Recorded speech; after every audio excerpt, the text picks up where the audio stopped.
ఆ మందార పువ్వులు తెచ్చి గ్రైండ్ చేసి అందులో కొబ్బరి నూనె కలిపి ఈ రెండిటి మిశ్రమాన్ని తలకు పట్టించి 20 నిమిషాలు 25 నిమిషాల సేపట్లా ఉంచి చక్కగా తలస్నానం చేయండి.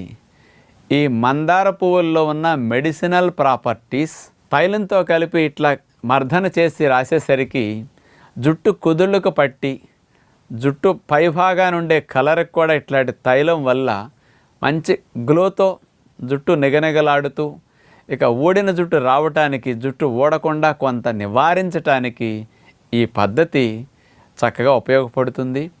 అంటే పూర్వం రోజుల్లో అందరు ఇట్లాంటివే చేసేవారండి.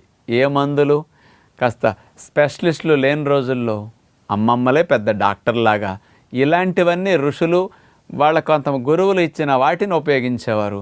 ఈ రోజుల్లో కొన్ని పురాతనమైన వాటిని మర్చిపోకుండా తిరిగి ఉపయోగించుకుంటారని మీ అందరికీ విజ్ఞప్తి.